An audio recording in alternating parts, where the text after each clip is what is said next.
Hey, Fidelity. What's it cost to invest with the Fidelity app?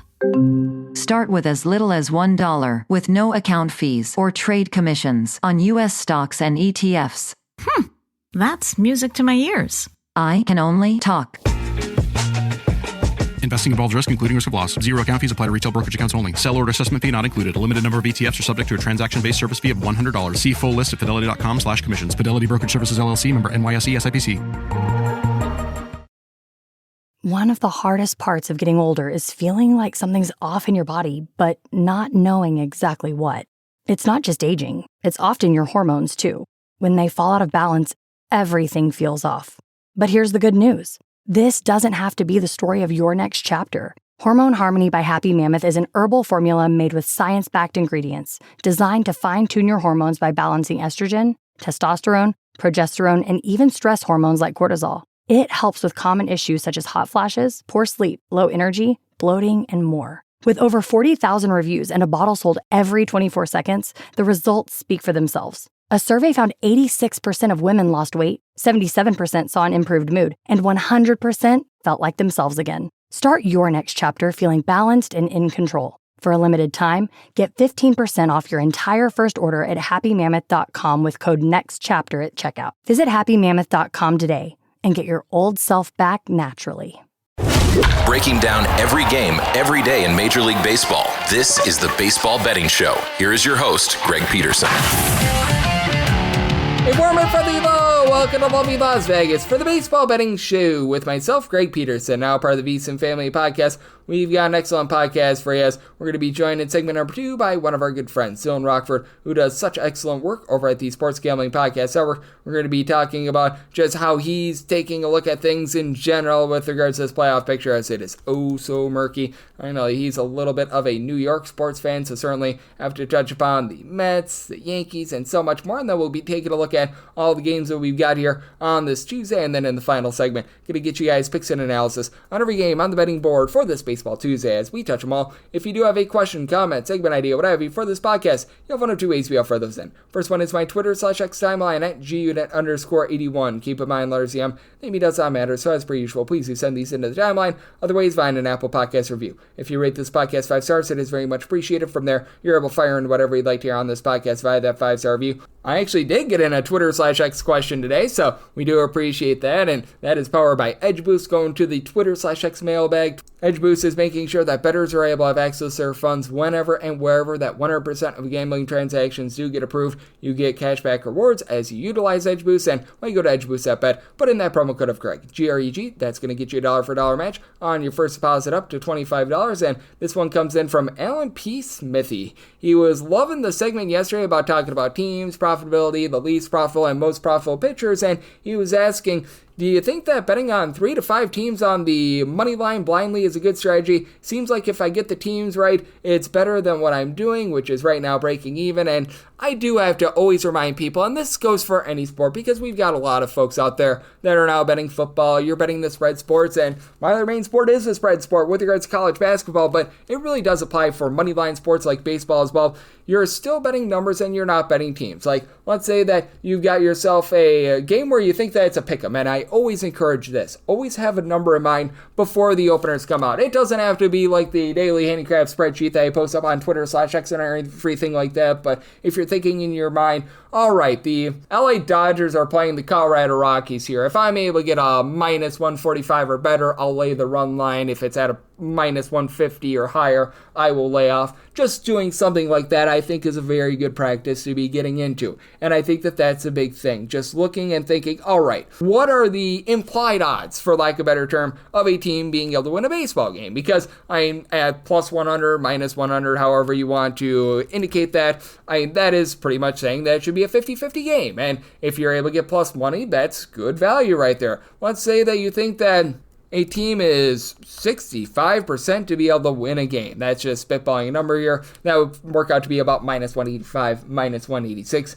on the money line. Typically, I look to go a little bit more run line there, and always be mindful of that as well. Like, there are some folks that always want to stray away from the run line. I will bet some run lines, especially when it comes to these chalkier teams, and I do want to be gauging, all right, what are the odds of this team being able to win by multiple runs or not? Like, if you have a total of 7, it's harder to be able to win by multiple runs rather than a total of 9, 9.5, one of those higher total games, because you're just naturally going to get a little bit more scoring. Always taking a look at the bullpen use is big as well. So I always just encourage this. You're always betting numbers and not teams, even in a money line sport like in baseball, and for some of you that are going to be betting it in a few months, the sport of hockey. So hopefully that helps you guys out, and hopefully that was a good way of going about that question. Now let's take a look back at everything that we saw in baseball on Monday. Try to find some trends and try to get to know these teams a little bit better. Games from yesterday is Greg buzzing about. Here is the rowdy recap. The Seattle Mariners find a way to persevere, get the job done against the St. Louis Cardinals. This by a count of 4-2 as Michaelis, actually not the world's worst starter here. He gives up 2 runs over the course of 5 innings, but then you have Orioles along with Nick Raquet, who was making his MLB debut, give you a scoreless inning, but Gordon Garcifo, he gives up 2 runs in his inning work. Josh Naylor, an RBI double, was really the difference. And for the St. Louis Cardinals, you did have Alec Burleson get his 17th home run season. That comes off of Brian Wu, but still a woohoo for him as he gets a win, gives up 2 runs in 6 innings. Matt Brash, Edward Bizardo, and Andres Munoz. From there, they're all able to turn a scoreless inning. The Brewers have been your top run-scoring team in all of baseball away from home with about 5.6 runs per game. No dice in this one, though, as for the Texas Rangers, they get a 5-0 win as Jacob Latz, very good start here, 5 2/3 innings scoreless. Cole Winn was able to give you 4 outside the bullpen scoreless, and then Chris Martin along with Jacob Webb, they were both able to turn a scoreless inning. And for the Texas Rangers, the big form of offense, Michael Hellman gets his 4th home run season. That comes off of Mr. Jose Quintana, who gives up 5 runs at 6 1/3 innings. Did have 4 outside the bullpen scoreless from Carlos Rodriguez, but for the Brewers in this game, they went 0-1 with men in scoring position, so they just were not able to get a whole heck of a lot going whatsoever. But the San Francisco Giants were able to get a lot going. They take down the Arizona Diamondbacks, this by a count of 11-5. To Bill Christmas, he gives up 4 runs over the course of his 4 innings of work, including a pair of bombs, and Anthony DeSclafani in long relief. He gives up 4 runs in 3 innings, including a trio of bombs, and then you did have 2 runs given up in the inning of work that Braden Garcia saw for the Arizona Diamondbacks. Gabriel Moreno does go deep off of Tristan Beck, his 8th home run of the season, but for the San Francisco Giants, they did get Logan Webb to be able to give up a lot of, shall we say, unearned runs. He only gave up 1 earned run in 6 innings, but he gave up 4 in total. Christian Cos, along with Patrick Bailey, had a pair of errors that really killed his cause. Joey Lucchesi, a scoreless inning, and then Tristan Beck, 2 innings of relief. He does give up this home run along the way. And going deep for San Francisco, you had Matt Chapman get his 21st home run season, Eloy Ramos his 17th. You also had Patrick Bailey get his 4th home run season, Jungle Lee, he's able to go deep for home run number 8 of the campaign, and Dom Smith, home run number 5 of the campaign for him. Not a lot of power out there in Philadelphia as Aaron Nola, by far his best start of the year, 1-0. The Mets fall to the Phillies. Nolan McLean, another nice start. Pretty clean here. 1 run allowed in 5 1/3 innings. Now, he did walk 3 and gave up 7 hits, so he had to evade a lot of danger for the Philadelphia Phillies. They do strand 7 men on base, but for the Mets, they do as well. And for Gregory Soto, a pair of outside the bullpen scoreless. Brooks Raley, Ryan Elsley, both on a scoreless inning, but nothing doing for the Mets off of Aaron Nola. 6 scoreless innings. David Robertson, Matt Strahm, Yohan Duran. They were all able to give you a scoreless inning. And for the Chicago Cubs, they were held relatively scoreless as well. The Atlanta Braves persevere by a count of 4-1 as for the Cubs had 2 hits with men in scoring position and only 1 run created. Shota Managa gives up 3 runs in 6 innings, including a home run. Aaron Savali in long relief, he gives up a 1 run in 2 innings, including a home run to Matt Olson, 23rd home run of the season. And Ozzy, Albies, 16th home run season. Bryce Elder, 4th straight, relatively solid start. 1 run allowed in 6 1/3 innings. A little too late to help out this year, but you like to see it. Tyler Kinley, Rossiel Iglesias, both on the scoreless inning, and Pierce Johnson, a pair of outside the bullpen scoreless. For the Washington Nationals, they were the highest scoring team of the night as they absolutely land-based the Miami Marlins. This by a count of 15-7 as for Cade Cavalli, pretty solid start here. 2 runs allowed in 5 innings. He did have Shinkuzi Algasara from there. Give up 5 runs in 2 innings, including a pair of bombs. Orlando Robalta, to his credit, he was able to end 2 scoreless innings, but for the Miami Marlins, Jacob Marcy gets his 5th home run season, and it was home run number 1 of the season for Victor Mesa Jr., and for the Miami Marlins, Jansen Junk lived up to his name, giving up 6 runs in 4 1/3 innings. Seth Martinez, he gets a pair of outs out of the bullpen, but gives up 2 runs along the way. George Soriano in long relief, he gives up a home run in 3 1/3 innings, allowing 4 runs. And Josh Simpson, 3 runs, all of which weren't given up in 2/3 of an inning. As for Washington, Josh Bell, a pair of home runs, 18th and 19th home runs of the campaign. You had Luis Garcia go deep for home run number 13, and Dylan Cruz, well, he was the wrecking Cruz in this one, 8th home run of the campaign for the Kansas City Royals. This was not what they were looking for against the Cleveland Guardians. They get lambasted by a kind of tend to do, as Ryan Berger had given up 2 runs or fewer in each out of his last 8 appearances.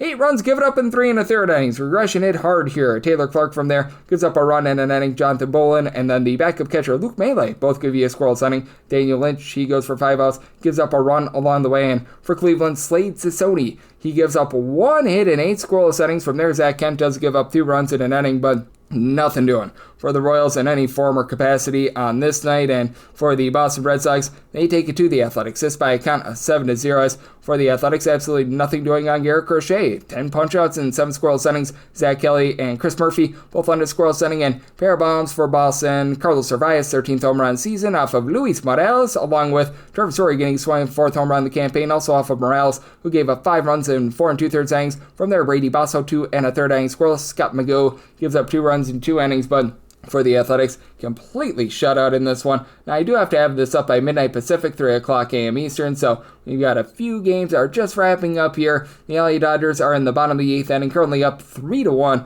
on the Colorado Rockies, so we'll see if they're able to cover this run line or not. As for the Dodgers, it was unclear to begin the day if Tyler Glasnow was going to be able to go in this game or not. He did, and he looked very good. He gives up a 1 run, 7 innings, and he gets 11 strikeouts. From there, Blake Trine, a scoreless inning. We'll see who comes out in the 9th. And then for the Colorado Rockies, Chase Nolander, good start. He's been solid on the road, 1 run allowed in 5 innings. And then Juan Mejia, scoreless inning, but Anel Shavili gives up 2 runs. It is inning working right now. Jaden Dill has given the team an out of the bullpen scoreless, and for the Rockies, they've only left 1 man on base, so they have not had a lot of opportunities to say the least. And for the San Diego Padres, they took advantage of just enough opportunities to be able to get the win. 4-3, they're able to take down the Cincinnati Reds as CJ Friedel gets his 12th home run of the season off of Yu Darvish, and Darvish gives one up to Austin the Say's Kid, his 15th home run of the campaign. For Darvish, gives up 3 runs in 5 2/3 innings, but the bullpen goes to work. Alec Jacob, Jeremiah Estrada, Andre Morejon. Between the 3 of them, you got 4 outs out of the bullpen scoreless. Mason Miller, scoreless inning. Robert Suarez, 1 2/3 innings scoreless. Wandy Peralta gets the final out of the 10th inning to be able to get the W. And for the San Diego Padres, they walk this one off with a sacrifice fly for Fernando Tatis Jr. in the 10th inning. As for the Cincinnati Reds, they got a solid start off Nick Lodolo, 5 scoreless innings out of him. Scott Barlow from there, he's been relatively rough recently, 3 runs allowed in 2/3 of an inning. Fred Suter not out of the bullpen scoreless, and then Connor Phillips, Tony Santin, Emilio Pagan led a scoreless inning. Nick Martinez gives up the unearned run in the 10th inning that costs the team the game. And then this game just wrapping up as well. The Twins are currently up 9-3 in the top of the 9th inning and threatening to be able to get more runs right now on the LA Angels. So barring something very extreme, the Twins are going to be able to get the job done, and the over is already in the bag for Simeon Woods Richardson. He gives up 3 runs over the course of 5 innings. From there, you've had Travis Adams and Michael Tonkin combined for 3 scoreless innings. For the Twins, it's been a rough year for Mr. Royce Lewis, but pair of home runs off of Caden Donna, his 11th and 12th home runs of the season, and James Outman, he was out, man. 3rd home run season off of Robert Stevenson, who he gives up that home run, 2 runs, 1 of which was earned in 2/3 of an inning. Jose Fermin out of the bullpen scoreless, and for Donna, he was rocking the 5s in this one. 5 hits, 5 runs, and 5 walks allowed in 4 2/3 innings, including 2 home runs. And then Sammy Peralta from there has given up 2 runs, 1 of which was earned in 2 2/3 innings, and he is still trying to hold down the fort right now for the LA Angels. And if you're taking a look at trend-wise, what we're getting in Major League Baseball right now, overall for the season, the unders are still ahead of overs, but we have seen over the last 30 days quite a bit of overwhelmingness, for lack of a better term, overall for the season. 1,006 overs to 1,055 unders, so the under rate is right around about 51.2%, and moneyline for favorites hitting at about 56.4%. 1,203 and 931 on the money line. Meanwhile, if you look at the last 7 days in Major League Baseball, favorites have gotten destroyed. 39 and 51 on the money line, just over 43%, but the unders have started to come back as well. 48 unders to 39 overs, so a little bit over 55% to the under. But you take a look at the last 30 days in Major League Baseball, and it's been a little bit more overwhelming with 196 overs to 185 unders, and the money line favorites sitting at about 53.3% to 11 and 185 on the money line. So that's what we're seeing in baseball right now, and that's what we're all seeing trend-wise. Coming up next, how about if we do take a look at Tuesday's games with Dylan Rockford, who does such great work over at the Sports Gambling Podcast Network. Next, right here on the Baseball Betting Show, myself, Greg Peterson, now a part of the Decent Family Podcast. OnDeck is built to back small businesses like yours. Whether you're buying equipment, expanding your team, or bridging cash flow gaps, OnDeck's loans up to $250,000 help make it happen fast. Rated A+ by the Better Business Bureau and earning thousands of 5-star Trustpilot reviews, OnDeck delivers funding you can count on. Apply in minutes at OnDeck.com. Depending on certain loan attributes, your business loan may be issued by OnDeck or Celtic Bank. OnDeck does not lend in North Dakota. All loans and amounts subject to lender approval. Breaking down every game, every day in Major League Baseball, this is the Baseball Betting Show. Here is your host, Greg Peterson. And we're back here in lovely Las Vegas for the Baseball Betting Show with myself, Greg Peterson, now part of the VSiN Family Podcast. Always great to be joined by this man as we've got ourselves Dylan Rockford aboard. He does a tremendous job over at the Sports Gambling Podcast Network, taking a look at this great game that we all know and love of baseball, and he's really checking all the boxes right now. He does a great job on the UFC front with Axe Kicks Picks. He also does the Dream Wager podcast as well. He does a little bit of football. He does a bit of basketball. He does some baseball, and I'm sure that in his free time, he's selling hot dogs at the hot dog stand because this man does a little bit of everything. You're able to follow him on the old Twitter /X at RockWith2Ks, 24 altogether. And Dylan, always a pleasure, my friend. Thank you. Thank you, Greg. I wish I was selling some hot dogs. I could use it during this time. But good to be with you. And we're less than a month away from playoff baseball. It is fantastic. It's the best time of the year. I love the fall. We have fall foliage over here in the Northeast. So leaves have been falling. And hopefully we've been cashing some of these bets. Yep, hopefully the money is falling like the leaves outside. And just how do you take a look at this landscape in baseball right now? Because we've talked about it a few times on the podcast, and I think that's worth bringing up. Gosh, it just feels like futures are not the way to go right now. Everything is very tight with regards to the 12 teams that are projected to be able to make the playoffs. And I just look at things in general. I think that this is a haven for game-to-game bettors because just with everything being so murky, I think that it puts all the more emphasis on being able to take a look at every individual matchup as its own living, breathing entity because there's no dominance in this league right now. No dominance at all, especially in the AL. I mean, one definite that I hit already was the White Sox future win total over. So I know they're eliminated, but we do get over there. The Red Sox, I'm still looking at it because I got an 82.5, 83. They're only 3-4 games removed. And I think the bullpen has kind of been the big question mark with this team. Yes, Chapman's been good, but problem has been getting to Chapman for this Boston Red Sox team. I think there's a clear argument that, obviously Roman Anthony going down, that's a big hurt for them, but there's an argument that they could actually be leading the division right now. I mean, obviously Toronto's cooled down, big series against Houston for the Yankees this week, but, Tigers are going to make it. Houston, me and Scott were just talking about it on the MLB Gambling Podcast. We think that Astros are obviously going to make the playoffs, but are they kind of past their prime? We were in college and they were so good 1 through 9. Everybody was so good in that lineup. And now, obviously Altuve's kind of taking a step back. We like Pena. He's been really good, but, they're dealing with some injuries. I think, honestly, the main thing that's really worrying me with Houston is that pitching rotation. So we'll see. I want to see what Bucci and the Rangers could do. I mean, this team is so hot and cold every other month. Hopefully they can make a push towards the playoffs. I do not trust Seattle. I know I was on here about a month ago and talking about I love the roster for Seattle. Yeah, I'm kind of baiting the Seattle Mariners coming down the stretch, but those are the kind of teams I like in the AL. Yeah, with regards to the American League, it is even more murky than the National League, where the National League, it does feel like it's a little bit open season as well, but we know that the Brewers are a solid team. I don't think that they're as good as the record indicates, but they're a solid team. Like with the LA Dodgers, you know that even with all the ailments that they've been dealing with, this is a solid team. The question is how healthy are they going to be when it comes to the postseason, but you know that they're going to be there. The San Diego Padres, they have not really hit for a lot of home runs, but they've got that good bullpen. And the Cubs at some point, I think, are going to sap out of the swoon, as they have really not been great since the All-Star break. But it feels like we know who the solid teams are in the National League. It's just which of the solid teams is able to get hot for a 5 or 7 game series. Yeah, we talked about it last time I was on this pod. It's just getting in, and it could be anybody. It could be anybody's game here in the NL. The Mets just have to get in, which hopefully I think they do. Phillies are dealing with some injuries. 2 guys going on the IL right now, so So, this is a big series for the Mets. Hopefully they could gain some ground on them, and hopefully we get the second wild card, because then play the Cubs in the wild card game instead of the Dodgers, because I do think they will turn it around. I know offensively they've kind of gone quiet here a little bit, but I think the Mets are in a really good position right now. I know they're dealing with some injuries. Luis Torrens just went on the IL, so both catchers are on the IL right now. They called up some of the young kids for the pitching rotation. They sent down Kodai Senga. Sean Manaea has just been a fade. It's been a disappointing season for him, but yeah, it's just getting in there. I think Milwaukee right now is the best team in the NL, but I wouldn't be surprised if the Padres turn around, the Dodgers turn around. I love this kid, Cade Horton. I think he's going to be so good. Probably been a top 5 pitcher this last month or so. He'll probably win NL Rookie of the Year. And yeah, the Mets, I think offensively, they're okay. They just got to get into the dance. So yeah, it's open season for the NL. They just got to get in, and anything could happen. Yep, absolutely. And I do think that it's going to be a fun race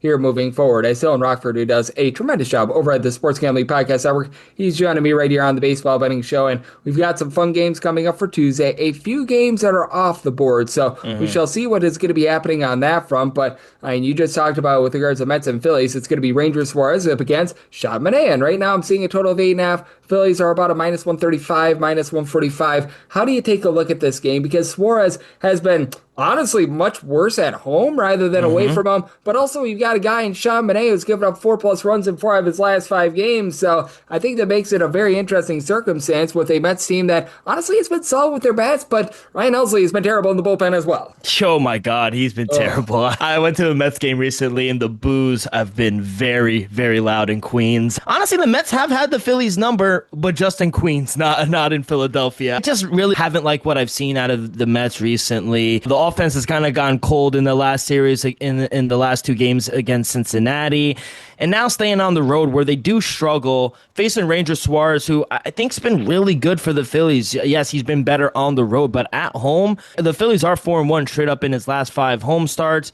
But I think the handicap was kind of easy for me. It all came down to really not trusting Sean Manaea. I mentioned it earlier. He's just fallen off a cliff. After last season, getting that contract, really trying to prove himself, it's been very disappointing here for the Mets. 6.53 ERA, batters hitting almost 300 off of him. I just really don't like this spot for him. Minus 140 at home for the Phillies, who I do think are the better team.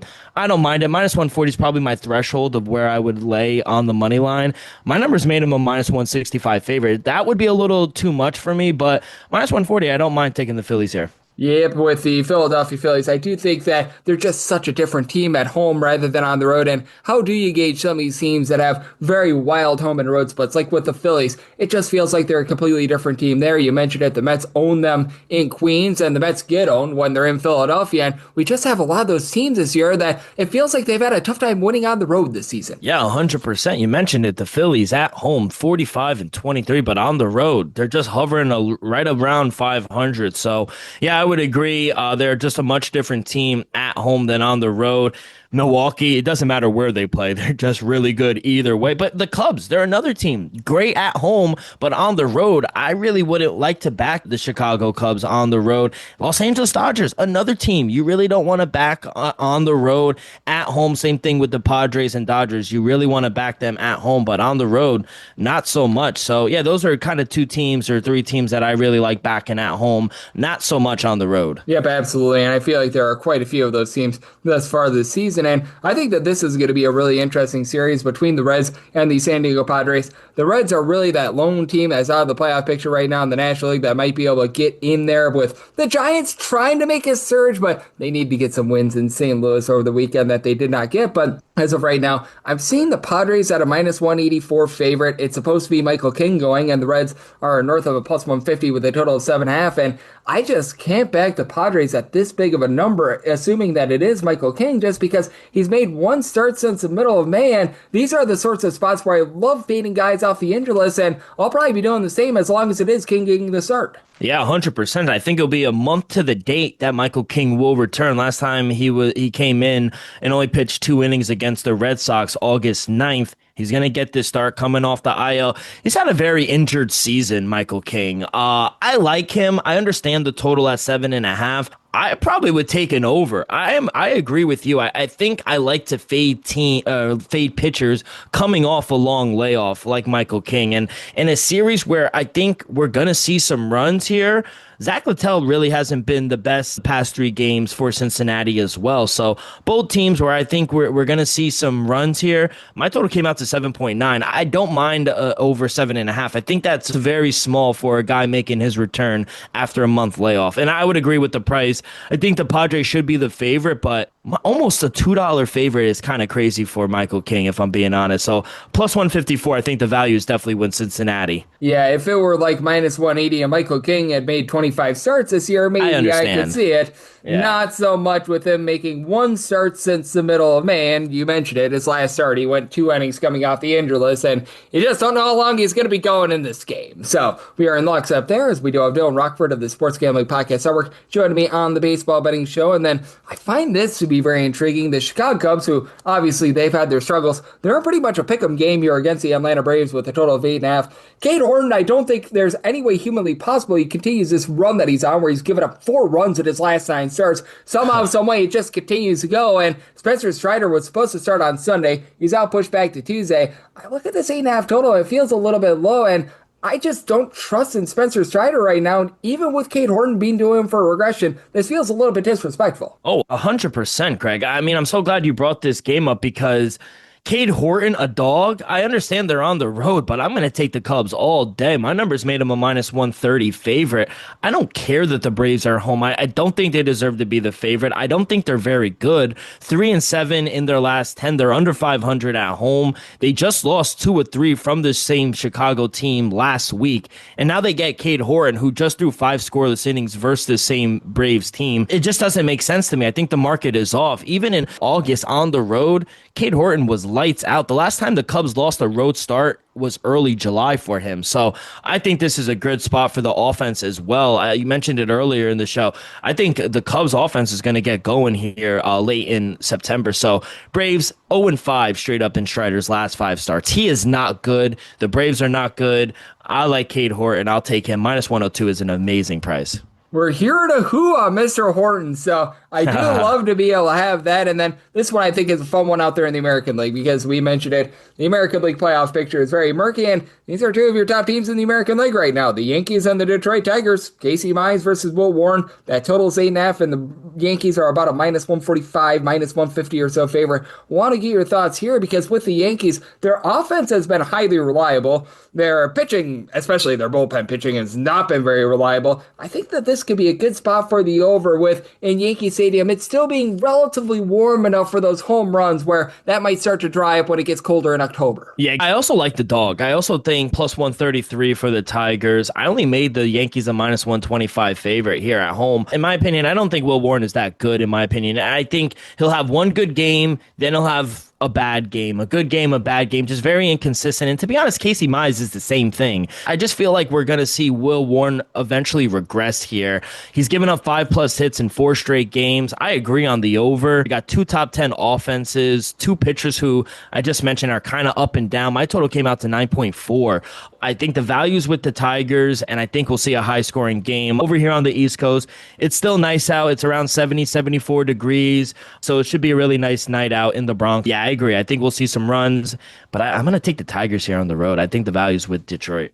Yep, I'm right there with you. A plus 135 or better, which I'm seeing a few of those out there. I'm going to be in on the money line of them as well, so we are agreeing there, and this is one that I also think is going to be a relatively fun one with the Red Sox and the Athletics, as the Athletics have been playing some better baseball recently, and Jeffrey Springs is on the bump. We've got a total of 10 because the runs have been flowing like wine out there in Sacramento this far this season, and Dustin May, hopes that it's May Day. What do you make on this one? Because Dustin May has not been too reliable, but also we talked about home and road splits. The A's have actually been worse at home rather than on the road, as it feels like nobody's been comfortable playing in Sacramento this season. Yeah, I don't want to back either side, but I do think it's another opportunity where I do think we'll see some runs. My total came out to 10.4. If you like the over, I would grab a 10 now. I am starting to see some 10.5s out there. Dustin May just really hasn't looked good. I haven't liked what I've seen out of him since coming over from LA. 5.68 ERA. He really doesn't go long into games either. And A's could score a run. They're averaging 4.61 runs per game at home. Boston is another top 10 lineup in baseball going up against Jeffrey Springs, who he's another guy, 4.73 ERA at home. He's given up 3+ runs in 3 straight starts. Both clubs have been profitable towards the over this season. So, yeah, I think the Red Sox should win this game, but I think we'll see a chaotic, high-scoring game. I'll take the over 10, if anything. Yep, I am right there with you. I don't want it necessarily at like a 10.5 or an 11 if it goes up overnight, but I think that this number of 10 right now is pretty rock solid. And Dylan, anything else that you're going to be taking a look at on this Tuesday? We've got all 30 teams in action, albeit a few teams that have yet to announce their starting pitcher, so a few games off the board, but anything else that's really catching your eye? Yeah, since I gave you out a few dogs and a lot of plus money prices, I like another dog. I know the Mariners are good at home, but there's no part of me that wants to take the Mariners at this price. I feel like the number is just way too high. I only made the Mariners a -155 favorite. Over a $2 favorite with George Kirby is kind of crazy to me. I feel like the value is definitely with St. Louis. Yes, I know people might not be confident in Matthew Liberatore. He'll give up 3-4 runs, but if they could somehow get to George Kirby, which is definitely possible with the way he pitched in his last start, I think the Cardinals are live. Seattle's offense does drop off when they do come home. On the road, their bats pick up a little bit, but when they come home, their offense drops a little bit. So, yeah, I probably would take the +175. I even see +184s out there for St. Louis. I'll take the value here with St. Louis. Yeah, I'm right there with you. I thought that this was too demonstrative of a number. I'm going to be in on the Cardinals as well with the Mariners north of a -$2 favorite. That's just a little bit too much, but you can never get too much Dylan in your life because Dylan, you handicap a little bit of everything. Football, UFC, basketball, baseball, we name it, you do it. You do such an excellent job, so love the good people at know it's all on tap for you and how people can follow along on social media and other platforms. Yeah, absolutely. You guys can find me over on X/Twitter at Rock with 2Ks24. We got week 3 of college football this week. We got UFC Noche down in Texas. We got the big Canelo versus Terrence Crawford fight this weekend. We got Monday Night Football. NFL has started. So we're locked and loaded, Greg. And like you know, the grind never stops. Oh, absolutely. The grinders are the people that are appreciated, just like Dylan. He does such a great job on so many different fronts. Every single time he joins me, lends amazing insights. So a big thanks to Dylan for joining me on the Baseball Betting Show, now part of the VSiN Family Podcast. And coming up next, it is that time of the podcast. I give you picks and analysis on every game on the betting board for this Baseball Tuesday as we touch them all.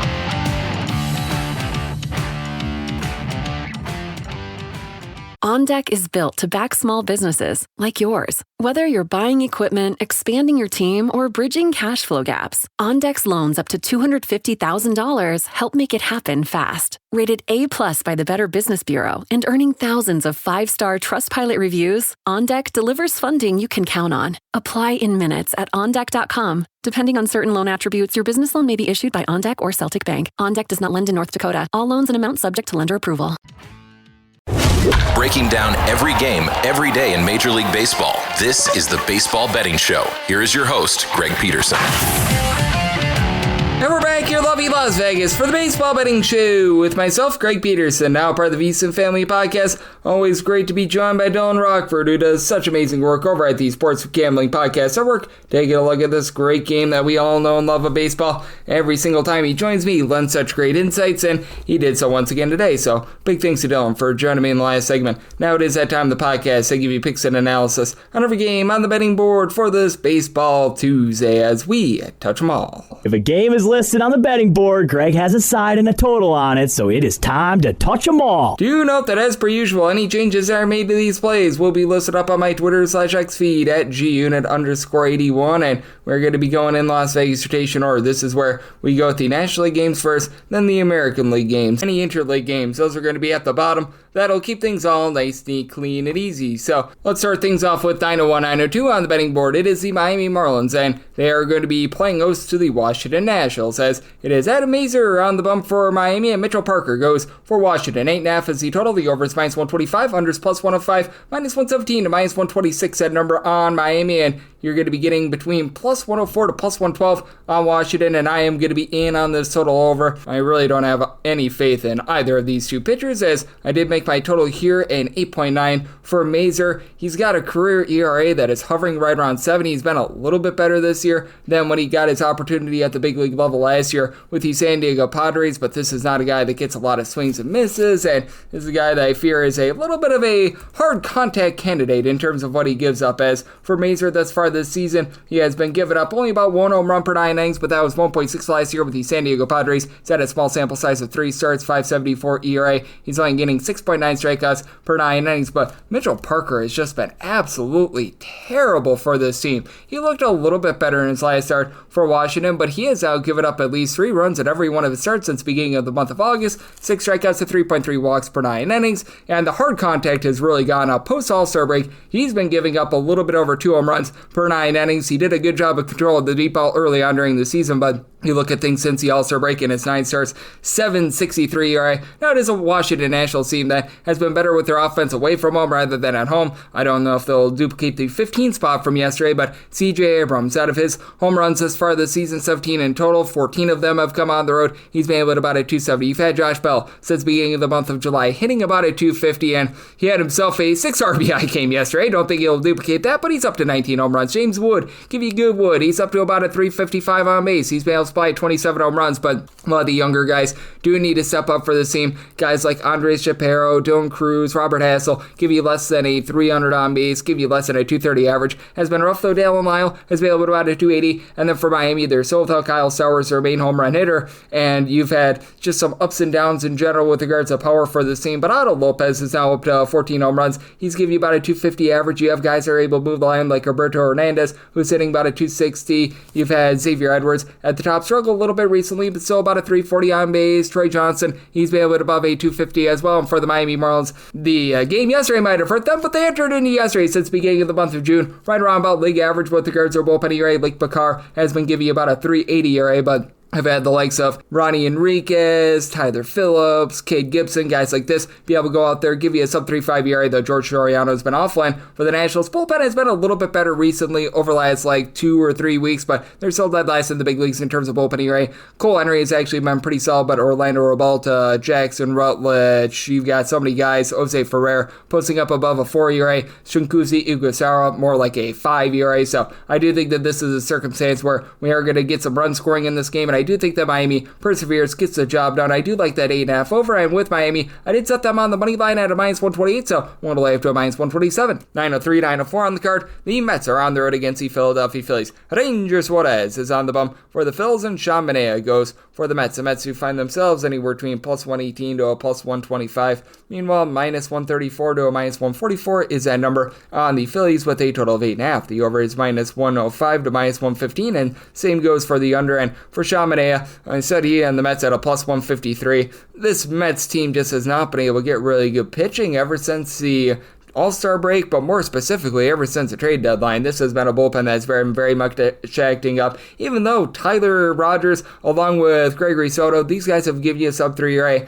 Ryan Elsley has been terrible for this team. They've had Brooks Raley come into a relatively solid job, but you've been dealing with a few injuries. Ryan Stanek has posted up over a 4 ERA. Edwin Diaz always makes things adventurous, but does a solid job, and you're probably going to rely upon this bullpen quite a bit with Manaea, giving up 4+ runs in 4 of his last 5 starts. Now he's getting 11.8 strikeouts per 9 innings with that 5.60 ERA, probably doing for a bit of positivity with a 383 fielding dependent, giving up 1.6 home runs per 9 innings, but still it's been all sorts of rough for him thus far this season. Then on the other end, you've got a guy in Ranger Suarez who he has been giving up a little bit more contact recently, and ever since the All-Star break it's been a bit hot and cold. And what I think is really interesting about Ranger Suarez, for some reason he is much worse when he is at home rather than when he is away from home. For Ranger Suarez this season, a 3.68 home ERA. He's still only giving up only about 0.7 home runs per 9 innings at home, but on the road that goes down to a 205. And then take a look at what he's been able to do ever since the All-Star break. It has been very shaky, to say the least. For him post All-Star break, he's posting up an ERA a bit above a 4. Prior to the All-Star break, he was giving you an ERA of a 2.15, so things have certainly dried up a little bit there. And for the New York Mets, this is a lineup that has been very much rocking and rolling. Brett Beatty, Mark Vientos at the bottom of the lineup, now hitting closer to 240 to 250 with 15 home runs apiece. apiece. And then you've got your big four at the top who've all been able to supply at least 22 home runs. Brandon Nimmo, Juan Soto, Francisco Lindor, Pete Alonso. And for Nimmo, multi-home run game a few days ago. Lindor, after he was dealing with a lower body injury towards the summer months, it looks like he's starting to get back online. And Juan Soto, 38 bombs, 400 on base. The catcher spot has been a little bit of an issue, but all in all, pretty solid there. And for the Philadelphia Phillies, this team is number 2 in all baseball in terms of run scoring at home with about 5.35 runs per game. And Kyle Schwarber has been amazing, 49 home runs, 366 on base. And then you do have quite a few guys that are giving you between 15 and 16 home runs. You've had that from Max Kepler, Trey Turner, along with Nick Castellanos. And for Castellanos, he's been giving you less than a 300 on base, so that's been a little bit rough. But still, you've had Trey Turner do a nice job being able to swipe 30-plus bags. JT Realmuto has still been pretty solid in terms of moving the line, getting on base. And for Bryce Harper, he's up to 24 home runs, give you about a 350 on base. And this Phillies bullpen has been looking much better recently as well. You get back a guy in Jose Alvarado who's not going to be eligible for the postseason, but he's eligible for the rest of the regular season. Tanner Banks, Ryan Kirkering, these guys have given you a sub-3.5 ERA, and obviously Yohan Duran has been incredible for this team. So Phillies, ever since the All-Star break, they've been in the upper half of the big leagues in terms of their bullpen ERA. That's encouraging. And for the New York Mets, again, with having Ryan Elsley just completely flame out, not giving you what you're expecting, I do think that the Phillies are able to get the job done here. I did set them at a minus 153, so I'm going to be willing to back them on the money line. And with this total, I am in on the over with the way that Benet has struggled. Made my total in 8.7, so in on that over, and I'm going to be in on the Phillies on the money line. 905, 906 on the card. It is the Cubs on the road against the Atlanta Braves. Spencer Strider goes for the Bravos, and Cade Horton, he helps Hira Hu for the Cubs, and Cubs are in a relatively pick'em game. They're anywhere between minus 102 to a minus 110, minus 108 to minus 112 as that number on Atlanta. With a total of 8.5, the over is minus 110 to minus 115. Under is between minus 105 to a minus 110, and with the Atlanta Braves, I made them a plus 140 underdog. I'm going to be willing to take a shot here on the Cubs. For Cade Horton, he's doing for a little bit of regression as he's given up 4 runs over the course of his last 9 starts. Like, man, that is not sustainable. It's a heck of a run, and he's doing it without getting a ton of strikeouts either, which I do find to be rather incredible, as he's got 278 overall for the season with 2.8 walks, 7.6 strikeouts per 9 innings, but he's just been really good at inducing soft contact, and the strikeout numbers have been up a little bit more recently, 6+ punch-outs in 3 out of his last 5 starts. Spencer Strider still doing a solid job of getting strikeouts, but he needs more in order to be effective. He's a strikeout or pretty much bust sort of pitcher, 9.4 strikeouts per 9 innings, but 1.6 home runs, 3.6 walks allowed per 9 innings, was supposed to start on Sunday, had this start pushed back, and it has been a less than tremendous season for him, 4.70 ERA, with 3+ runs allowed and now 4 out of his last 5 starts, and is backed up by a bullpen that certainly has had their struggles. You've got Aaron Bummer on the injured list, which that's not a bummer, but for the Braves, 28th in bullpen ERA, average since July 1st. That is the 3rd worst mark in all of baseball. Even though Pierce Johnson has been able to give you sub 250 ERA, you've been able to get some relatively good production up and down the boulevard with regards to some of the more middle relievers like Dylan Dodd, Dylan Lee. These guys have been able to give you sub 385 ERA, and Raciel Iglesias has been a little bit better recently, but man, it's been a rough season for him. The Braves, though, are averaging about 5 runs per game ever since the All-Star break. That is a top 10 mark in all of baseball, and for the Braves, they have been dealing with the Austin Riley injury, but they've been able to have Ronald Acuna Jr. do a nice job moving the line, getting on base with nearly a 400 on base, 22 home runs out of Matt Olson with about a 370 on base, Marcell Ozuna 20 bombs, about a 355 on base out of him, though hitting just a 227 in terms of that average. They've been sort of mixing and matching with Nacho Alvarez and company at the shortstop spot, who he's able to get on base but doesn't necessarily provide a ton of power. But Trixon Profar, 13 home runs at about 250 at-bats, 360 on base. And for the Cubs, this team has been a bottom 7 unit in terms of run scoring ever since the All-Star break, but they have been looking a little bit more promising with regards to getting on base, as Pete Armstrong, Seiya Suzuki have just really stalled out in terms of the home run power, but you still have a 340 on base out of both Nico Horner and Ian Happ, with Michael Busch right around about a 337. He's been able to supply 26 home runs. Matt Shaw has actually been one of your best hitters ever since the All-Star break. Since the All-Star break, he's been able to round into form with 9 home runs at about 130 or so at-bats, hitting at 275, and you have been able to get some relatively good production out of Ian Happ since the break as well. But you have noticed that quite a few of these guys, like Suzuki, I mentioned a little bit before, have had their issues. And for the Cubs, the bullpen has still been relatively solid for the team. You've got a lot of guys that are posting up a sub 280 ERA. Drew Pomeranz, Caleb Theobar, Brad Keller. We shall see what Aaron Savali is going to be doing as a little bit of a long guy. Daniel Plencia up to about a 3 ERA, had a little bit of a rough weekend, but all in all, guys have been relatively rock solid. I think that Horton gives a much better start than Spencer Strider. Do think he's doing for a little bit of regression, so maybe my total Maryland at 8.7. At the 8.5, I like the over and the Cubs on the money line. 907, 908 on the card. The Reds are on the road against the Slam Diego Padres, as it is going to be Zach Littell who goes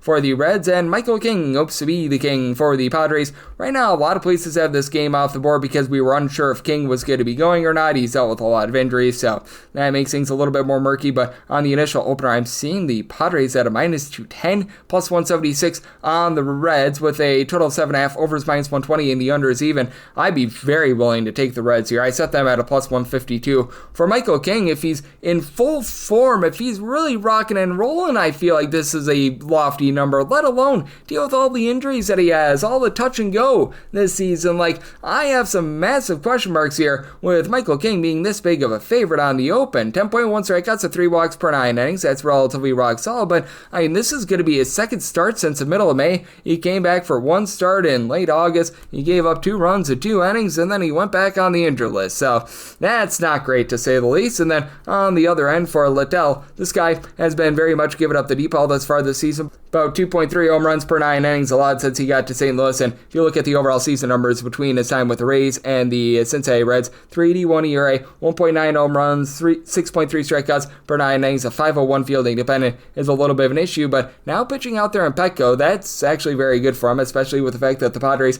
are a bottom 6 team in the big leagues in terms of home runs out of per at-bat bases. Now, they do bring in Ryan O'Hearn, who's been able to supply north of a 365 on base this season, has been giving you 15 plus home runs between his time with the Orioles and the Padres, and then Ramon Laureano over 20 bombs this season, and in his time with Padres, 8 home runs and 125 at-bats, and has been hitting above a 300. And then you've got Fernando Tatis Jr. and Gavin Sheets, a combined 39 home runs between the two of them, both hitting in the neighborhood of a 262, 265. Tatis about a 365 on base, and for Manny Machado, 23 bombs. He's been able to give you about a 340 on base as well. So these guys have been able to do a nice job moving the line, getting on base, and the biggest thing for the Padres is because Michael King probably not going to be long for this game, just given the circumstances. They do have the number one in the big leagues in terms of bullpen ERA. David Morgan, Jason Adam, Andre Monohone, Mason Miller. You've got a lot of guys that are supplying a sub 325 ERA. Wandy Peralta has seen that act up a little bit. He and Jeremiah Estrada more in that 3.5 ERA, so that's a little bit of an issue. But for the Cincinnati Reds, it's about a league average bullpen right now. You've had Emilio Pagan give out the deep ball a little bit too much, but he and Tony Santana have been able to give you a sub 3.5 ERA. Lewis May, whenever he's been healthy, has been relatively solid, but he has been dealing with injury all throughout the season. Scott Barlow, when he's not acting as a starter, has been pretty solid out of this bullpen when he has been a starter.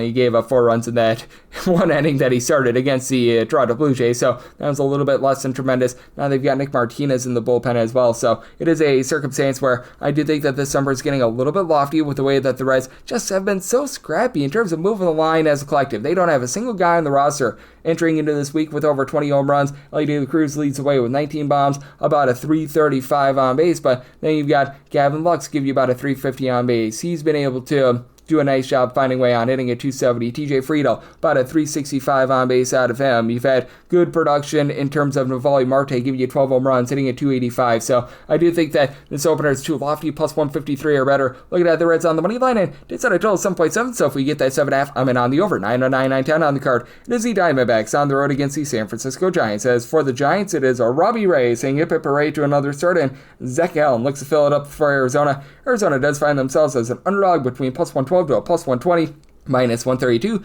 to minus 137 is that number on San Francisco with a total of 7.5. Under is minus 120 and the over is even. And I set the Giants on the money line at a minus 141. I'm going to be willing to lay it. Robbie Ray has been able to do a very effective job in terms of not beating himself, unlike in past years. For Robbie Ray, he's only given up about 1 home run, still given up the 3.5 walks per 9 innings, but that's actually down from his career numbers. And for Mr. Robbie Ray, 331 ERA compared to a 381 fielding independent, and he's backed up by a bullpen that still is in the top 3 in the big leagues in terms of bullpen ERA. This despite the fact that Randy Rodriguez is on the injured list. You just have had a lot of mixing and matching in general in this bullpen, but I mean, they have found a way with Jose Buto giving you a sub 3.5 ERA. Joe Lucchesi has been a guy that's been able to give you multiple innings from time to time. He's been pretty solid. They're now looking at Keaton Wynn for some long innings. He's been able to give you a 3 ERA. Eric Miller being on the injured list has also been hurting the team, but Matt Gage has come from out of nowhere. He's been solid for this bullpen as well. And for the San Francisco Giants, this is one of the lesser offenses in all of baseball in terms of hitting at home. They've got some pretty big home and road splits, mainly because of Oracle Park. Well, it is one of the best pitchers ballparks in all of baseball, and that's noted with the San Francisco Giants averaging right around about 3.95 runs per game at home compared to 4.65 away from home. And for the Giants, Rafael Devers finally starting to look like the Rafael Devers that they traded for. He's up above a 350 on base. He's been able to now give this team 16 home runs and about 265 at-bats, so love to see that. You've had Willie Adames supply 27 home runs, but the 228 average has been a little bit unsightly. Jungle Lee, Eloy Ramos, both hitting about a 265 has been solid, and Ramos has been able to supply this team with 16 home runs. Wilmer Flores, he's up to 15 home runs, not hitting for a ton of average, but has been able to give you a bit of something.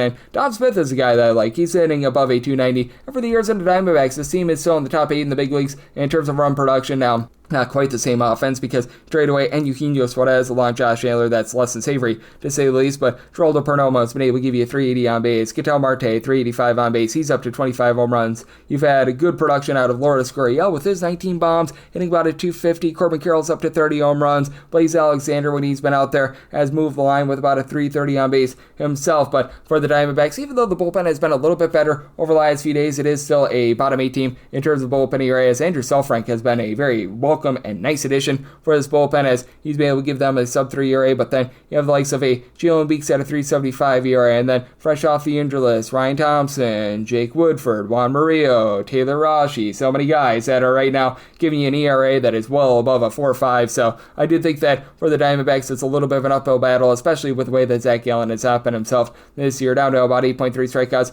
per 9 innings. Gallen has really been hurt by the deep ball as well, giving up about 1.5 home runs per 9 innings, 4.77 ERA. Now, he's always had some very demonstrative home and road splits. Has actually been a little bit more consistent with that this year. His ERA on the road is actually down to a 4.70, but still, on the road has been giving up the deep ball with about 1.4 home runs per 9 innings. So, do you think that the Giants get the job done? Willing to lay up to a minus 140 on the money line, and I'm in on the over. I did set my total at a 7.6, 9, 11, 9, 12 on the card. It is the Dodgers playing host to the Rockies as Adaman Marquez is on the bump for the Rocks, and Emmett Sheehan goes for the Dodgers. The Dodgers are between minus 310 to minus 330 favorites, between plus 250 to plus 273 is that number on the Colorado Rockies with a total of 9. The over is minus 120 and the under is even. If you're looking at that initial FanDuel run line opener right now for the Dodgers, so lay a run half with them. You're going to be finding them currently off the board. I'm going to be thinking that it's something ridiculous, as yesterday's run line was right around about minus 170 on the LA Dodgers. I'd be willing to go up to about a minus 150 here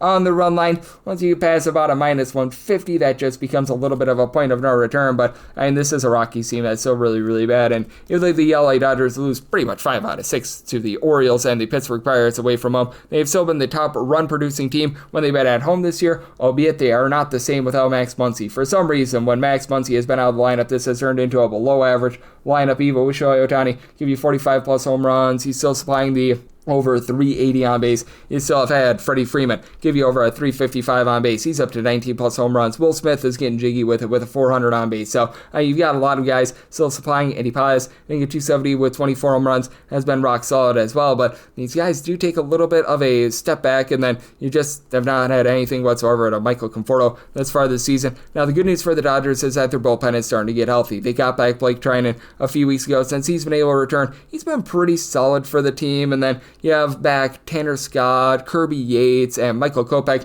Kopech is really the lone of these guys that's given you a sub-350 ERA thus far this season, so you need to get a little bit more production out of those guys, but Jack Dreyer has been a solid long guy with about a 275 ERA, and for the Colorado Rockies, 29th out of 30 teams in terms of their bullpen ERA. It's just all sort of brutal with this team, as you've had Victor Vodnik along with Jimmy Herget give you a sub-3.5 ERA, so that's been solid, but then you've got the likes of Anthony Molina along with Anel Shavili. When he's been out there, Zach Ognos, who's been dealing with quite a bit of injury, Juan Mejia, a lot of guys that just have not supplied for the team. They're all above a 390 ERA, and Luis Peralta has been a pretty big disaster as well. And for the Rockies, this team is dead last in the big leagues in terms of run production away from home and on-base percentage away from home. 2.9 runs per game away from home, as you have so many guys like a Jordan Beck who hits above a 300 when he's at home. That falls to below a 225 when he's away from home. Hunter Goodman has actually been really good. He's hit 15 home runs away from home. He's still hitting above a 255 when he is on the road, so he's been able to do a relatively solid job. But Mickey Moniak, he hits below 225 when he's away from home. Orlando Arcia, homer road. Kyle Farmer, homer road. Both of these guys have had their issues, so you do have a inconsistent lineup to say the least. And for Emmett Sheehan, he is a good swing and miss guy, not necessarily a guy that's going to go out there and completely dominate a game, as he does need to hone it in just a little bit with regards to his command. For Sheehan, thus far this season, he's been able to give you 10.3 strikeouts at 3.1 walks per 9 innings, 3.59 ERA, 3.62 field independence, so those are very much in line. And with regards to German Marquez, he has been just giving up a lot of contact in general. Now, he should be doing for a little bit of positivity, as he's been able to keep the ball in the yard. 6.19 ERA, though, compared to a 4.96 field independent, giving up 12 hits per 9 innings, 1.3 home runs, 3.4 walks per 9 innings. So with the LA Dodgers, I'd be willing to lay up to about a minus 152 on that run line. With the Rockies, I need over plus $3 to take a shot on that money line. And then somebody till it an 8.6, so you're at the 9. I like the under. 913, 914 on the card. It is the Royals on the road against the Guardians, as Joey Cantillo is on the bump for the Guardians. Noah Cameron goes for the Royals, and the Royals do find themselves as a pretty good-sized underdog here. You're going to be getting them between plus 104 to a plus 110. Minus 118 to a minus 126 is that number on Cleveland, with a total of 8. Under is minus 120, and the over is even. And when it comes to the Royals and Noah Cameron, I needed at least a plus 135 to be able to take a shot. I really liked what I saw from Joey Cantillo in his last start, and he is a wild guy. I mean, for Joey Cantillo, the command has been all over the place for him thus far this season, as right now he's posting up a 3.73 ERA. The fielding independent is pretty much in line with that, but 4.7 walks per 9 innings. He does get nearly 11 strikeouts per 9, and it's only given up 1 home run per 9 innings. And if you look at his last 3 starts, now 2 of these came in mid-August. He spent a little bit of time banged up, and he has actually been at the minor league level a little bit this year, but each of his last 3 starts, he has given up approximately 1 run and 1/6 innings in his last start, so he's all good to go there. Meanwhile, for Noah Cameron, he has been quite fortunate to have the 3.03 ERA that he has, 4.23 fielding independent. He's getting only about 7 strikeouts per 9 innings. He's given up 1 home run per 9, and things have just went really sour for him recently. He's given up a combined 9 runs over the course of his last 2 starts. He had given up, I believe it was 2 earned runs or fewer, and something in the neighborhood of like 14 out of his first 18 career starts, so that is something that you do want to take a little bit of caution with. But he is backed up by a bullpen of the Royals that is in the top 8 in the big leagues in terms of ERA. Daniel Lynch has come off the injury list. He's been rock solid. Lucas Sedge, Carlos Aceves, really great 8th and 9th inning duo who both have a sub-3 ERA. Steven Cruz is back on the injury list, hurting this team along with Hunter Harvey, but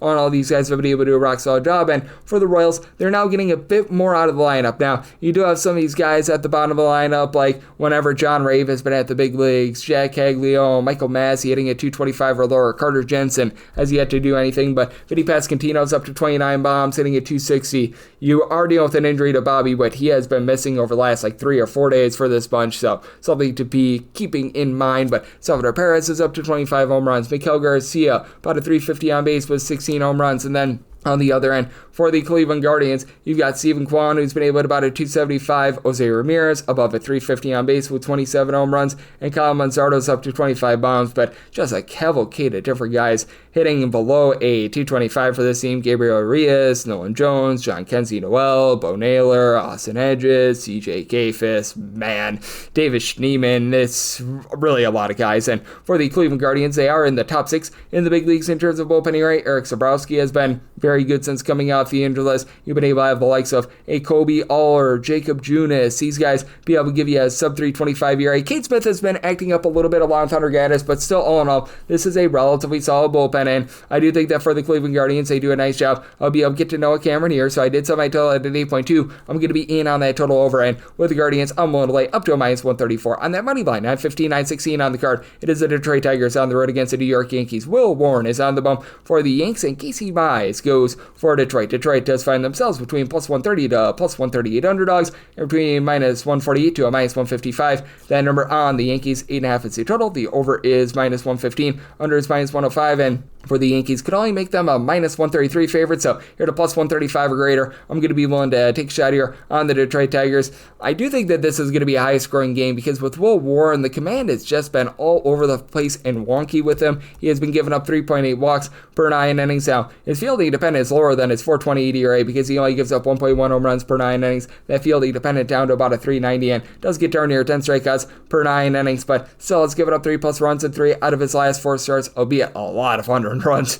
in that time span as well. And this has been a Yankees team that's been struggling a little bit with their, shall we say, defense. And then on the other end for Casey Mize, he's been having a little bit of a funk himself. For Casey Mize, right now a 3.87 ERA overall for the season. Fielding dependent was more around about a 3.98. He is getting about 8 strikeouts per 9 innings. And for Casey Mize, he does come in giving up at least 3 runs in 3 out of his last 4 starts. So that is something that you want to be cautious of, especially going up against a Yankees team that leads the big leagues with about 5.25 runs per game. And they certainly lead the big leagues in terms of home runs on a per at-bat basis. And for Mize, he has been posting up about a 4.26 ERA when he has been away from home. And for the Yankees, when you just take a look at this lineup, it's just murderer's row in general. You typically have like 8 out of your 9 guys supplying at least 18 home runs this far this season. And Giancarlo Stanton, he's been able to give you a home run every about 10.5 to 11 at-bats. Aaron Judge has been during executioner, 43 bombs, 443 on base. Now Anthony Volpe and Austin Wells, they just need to give you a little bit more, even though both of these guys have 19 to 20 home runs apiece. A sub-273 on-base percentage, that is very much less than savory for these guys, but I mean, you have had a lot of production. Trent Grisham, post All-Star break, 14 home runs at a 350 on base. Ever since the All-Star break, Jazz Chisholm has been a little bit rough with regards to the average, but still has been able to give you 11 home runs. Cody Bellinger, since the break, has posted up 11 bombs as well. So you've got a lot of guys doing a solid job there. But for the New York Yankees, since the beginning of the month of July, this is also a bottom 5 team in terms of their bullpen ERA, as Luke Weaver has been a little bit up and down, but Tim Hill have been able to give you a sub-3 ERA along David Bennar. But you've had a lot of guys that have just not been great for this team. Jonathan Loaiza has been all sorts of banged up. Yuri De Los Santos is coming off the injured list. He hasn't been himself. Devin Williams has been terrible. Mark Leiter Jr. posting up darn near a 5 ERA as well for the Detroit Tigers. This has been a bullpen that has really had their issues as well. If you look since the beginning of the month of June, they're a bottom 8 team in terms of their bullpen ERA as well. You've been able to have Bailey Horn come up, and he's been able to do a solid job. Troy Melton have been guys that have unexpectedly give you a sub-3 ERA. Will Vest has been solid, and Brent Herter, for some reason, he has been dealing with a little bit of a back issue, so we'll see when he's able to come back, but that hurts his bullpen because Brendan Hennessy has been solid. But then you have the likes of, Tommy Kahnle, the former New York Yankee, who has been very much not great to say the least, a north of 4.5 ERA. Luke Jackson just has not been able to give you great innings, but it is a Tigers team that does rank in the top 8 in the big leagues in terms of run production. On any given night, you might have 8 out of your 9 starters hitting at least a 255 for this team, and pretty much all of them, except for a few select guys, have been able to give you 11 to 15 home runs. Riley Green up to 32 bombs, hitting about a 265. Spencer Torkelson is usually the oddball, not hitting above a 255, but still 327 on base with 28 home runs. And then Gary Carpenter, 23 bombs, he hits a 255. And then the likes of Wencio Perez, Dylan Dingler, Cole Keith, all in that neighborhood of like a 255 or better with 12 home runs has been solid. And Dingler's up to actually a 275. So in this circumstance, I did set the Yankees on the money line at a minus 133. So being able to get that plus 135 in on the Tigers, and like the over sub, I tell 9.2, 917, 918 on the card. The Blue Jays are playing us to the Astros as Luis Garcia is going to begin the start for Houston, and right now it's to be determined on the bump for the Blue Jays. His game is presently off the board. It was looking like it should be one Mr. Jose Barrios getting the start for the Blue Jays, and if it is Mr. Barrios, I did set the Blue Jays at a minus 130 on the money line. Would be willing to lay up to a minus 137 there, plus 139 would be in on the Astros, and I did make it total to where in 8.5 or less, I'll be in on the over. 8.9 or higher, I'll be in on the unders. I did make that total in 8.6, as I do fully expect Luis Garcia to be rock solid here. He made his first start in quite some time, since really the beginning of the 2024 campaign on the bump a few days ago, and he went 6 innings, gave up 3 runs. I'm not going to say he looked absolutely amazing, but in his minor league rehab outings, he was able to get some good swings and misses. He was posting up right around about 10.5, 11 strikeouts per 9 innings, and he did 8 minor league rehab stints. So, he was able to really do a nice job, get his feet wet, so that makes him a little bit more comfortable. And then on the flip side, the Toronto Blue Jays, who have really been acting up with their bullpen ever since the All-Star break. This has been a bottom 6 team in terms of their bullpen ERA. Brandon Little, Braden Fisher overall for the season have a sub-325 ERA, but these guys have been acting up along with Uriel Rodriguez. It's been just a rough season in general for Jeff Hoffman, but this Blue Jays team has been one of the most explosive offenses in all baseball. You take a look at what they've been able to do at home this far this season, and right now they are number 3 in the big leagues with about 5.3 runs per game, and George Springer has been such a great catalyst for this. 27 home runs, giving you nearly a 400 on base. Vlad Guerrero Jr. sitting at 300. He's been able to supply 23 home runs. Edison Barger, Dalton Varsho, a combined 37 home runs. And Varsho is getting a home run every about 10.5 at-bats. Now, he's only giving you 295 on base, but he'll certainly take that power. And the Bo Bichette is up to 18 home runs, hitting above the 300. Don't call his name. Alejandro Kirk is out with some injury, but he's been able to give you about a 360 on base. And then on the other end for the Astros, since the All-Star break, they have been a bottom 8 team in the big leagues in terms of their overall run production. But you've got Jose Altuve looking like the guy that we all know and love, 24 home runs, hitting about a 265. Christian Walker down below 300 on base. He and Yunier Diaz a combined 40 home runs. Diaz hits for a 250 average, but only a 284 on base.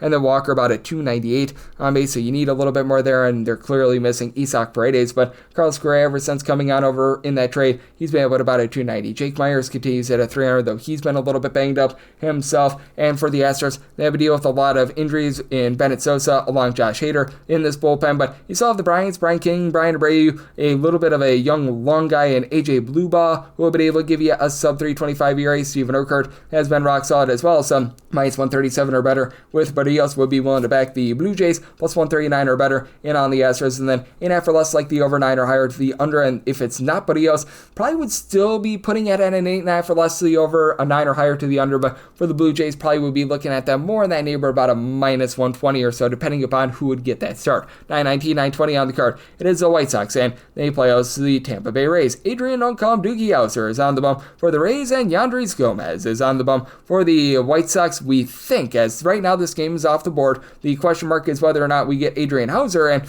I did set the Rays with Howser at a minus 143 on the money line. I'd be willing to lay up to a minus 142 there, plus 144 or better in on the White Sox, and then made a total to where an 8.5 or less. I'm in on the over, a 9 or higher to the under. If it's someone other than Howser for the Rays, probably closer to about a minus 120, minus 125, as I would suspect that it's a bullpen game and or a young gun coming up to be able to make this start. And I did downgrade Adrian Howser a little bit for this start because he is facing off against his old team in the White Sox, and typically when a guy goes up against his old team, well, it just doesn't go well for a lot of the starting pitchers. And for Mr. Howser, ever since getting to Tampa Bay, it's been shaky for him because with the White Sox, he was posting up a 2.10 ERA, giving up 0.4 home runs per 9 innings. That is up to a 4.91 with the Tampa Bay Rays, and he was doing for some massive regression because he's only been getting about 6 to 6.5 strikeouts per 9 innings thus far this season. So he is pitching to quite a bit of contact, and that's right now nipping him in the bud. But that said, he is backed up by a bullpen for the Tampa Bay Rays that still overall for the season has been solid. I still don't know why Eric Orze is down at the minor league level while Brian Baker and Griffin Jacks, who have ERAs above a 4 this far this season, are getting innings. But since the beginning of the month of July, they're actually a top 7 team in terms of open ERA, posting up a 3.57 ERA. So you do like to be able to see that. You've been able to have Garrett Clevenger and Pete Fairbanks be your main 2 guys, being able to supply a sub 3 ERA. Edwin Uceta has not been too bad as a bit of a long guy, but still about a 3.75 ERA. And then on the other end for the Chicago White Sox, we have seen things really manifest downward for them with regards to their bullpen. As you've got Mike Vasil, who's been able to give you a sub 3 ERA. You've had some solid production on Steven Wilson, who's given you a little bit over a 3 ERA, but we have seen Tyler Gilbert, Brandon Iser, Jordan Leisure, these guys post up an ERA well above a 4. And for Yandris Gomez, he was solid at the AAA level for Charlotte, the minor league affiliate of the White Sox. He was getting over 11 strikeouts per 9 innings, and he's had some good starts this year, and then he's had some awful starts, as he's also been with the Yankees this season. If I'm not mistaken, he was in the Dodgers organization, as he's been with 3 organizations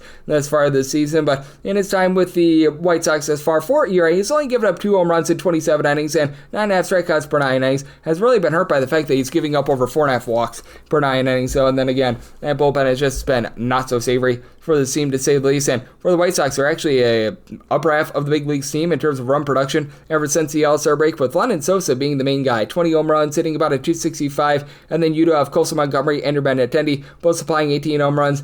Neither of these guys hitting for an amazing average, but Benintendi's now back up to about a 247. You've got Miguel Vargas on the injured list with his 14 bombs, and Edgar Quiero, Kyle Teal at the catcher spot, both hitting above 270 has been solid, but you still do have someone like a Michael A. Taylor hitting about a 200 whenever Joshua Palacios got at bats. That was rough, as they've had a lot of just aging bad veterans that they've had to DFA, and they have not been able to find their footing at the bottom of the lineup. And this is a Rays team that is in the upper half of the big leagues in terms of run production, with Junior Caminero leading the way, 41 home runs, doesn't draw a lot of walks, but has been able to still hit for darn near about a 260 thus far this season. Yandy Diaz, Brandon Lau, they've combined for 50 home runs. Lau has been able to hit about a 265, and Diaz, he's given you about a 350 on base. Jonathan Aranda being on the injured list has hurt them, but you've got a pair of great base stealers in Chandler Simpson, Jake Magnum. We're both hitting above a 285. Simpson's up to 38 stolen bases, more like 23 for Magnum, but team does a good job in terms of playing a little bit of small ball, and shortstop spot and the catcher spots really have not been great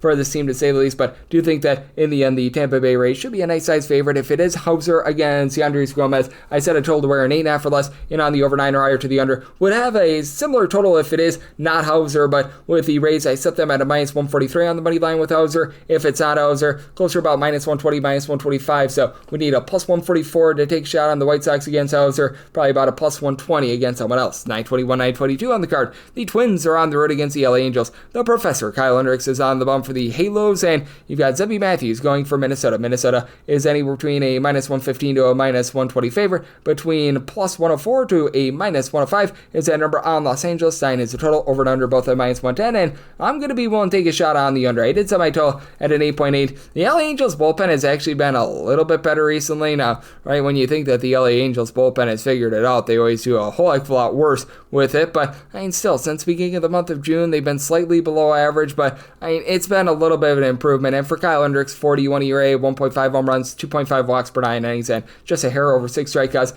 per 9 innings. Not a guy that's going to blow you away, but does get to go up against a relatively gutted Minnesota Twins lineup as they trade all those guys at the deadline. Byron Buxton continues to be rock solid, 30 home runs. He's been able to give you about a 330 on base, but Royce Lewis has had a season to forget. And you do have power hitters with regards to the Twins, and I mean, really, both of these teams have a lot of power. As the Angels, they're a top 5 team in the big leagues in terms of home runs on a per at-bat basis, but they're also dead last in the big leagues in terms of on-base percentage at home. And then you've got, for this Minnesota Twins team, someone like a Matt Wallner who's been able to hit 21 home runs, but he's hitting a 205. Cody Clemens, 16 home runs, but he's hitting a 213. Willie Castro gets traded, so that hurts his team in terms of the outfield, and they've had to mix and match there with a lot of guys like an Austin Martin, who he's actually been solid whenever he's gotten an opportunity, and then in the infield, you've got Mickey Gasper hitting below the Mendoza line 200. James Outman, well, he's been out of it, man, hitting below Mendoza line 200. Deshaun Kersey has been awful, but Luke Castillo has been able to hit above a 300, so that's been solid. And for the Minnesota Twins, this is a pretty ghastly bullpen. They're in the bottom 8 in the big leagues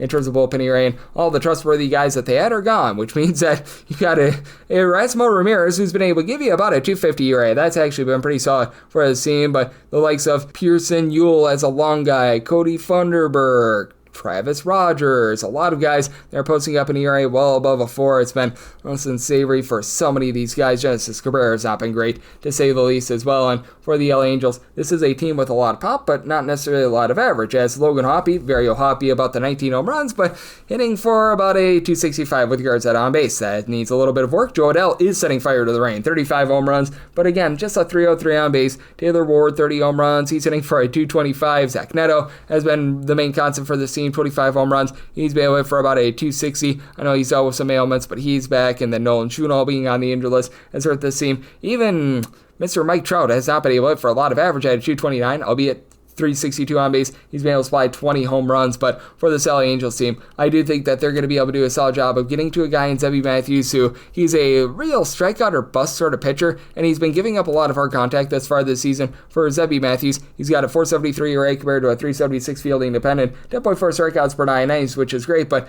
1.4 home runs allowed per 9, that's been a little bit of an issue. Has been better recently. 3 runs or fewer allowed in 4 out of his last 5 starts, but do think that in the end, the Angels do find a way with Brock and Rolberg, Kenley Jansen being able to give you a sub 350 ERA in the bullpen. Robert Stevenson has been okay. You still have the likes of Reed Detmers along with Jake Eater whenever he's gotten innings. Jose Fermin posting up above a 4 ERA, but do like the Angels on the money line, set them at a minus 108, and I set my total at an 8.8, so here at the 9, I also like the under. 923, 924 on the card. The Red Sox are on the road against the Athletics as Jeffrey Springs goes for the A's, and Dustin May hopes that it's May Day for him. As for the Red Sox, they are a favorite of any between minus 110 to a minus 115, between a minus 105 to a plus 103 is that number on the Athletics. 10 is the total. Over is minus 120. Over is even. Did so I told 10.1, so I'm going to be in on the over, and pretty much any sort of plus money, I'm in on the Athletics. I set the Red Sox at a minus 103. I'm right now seeing a plus 103 out there with the A's. That's my minimum buy point on the money line. As for Jeffrey Springs, it has been a whole heck of a lot better when he's been on the road rather than at home, but I mean, that is par for the course for so many of these guys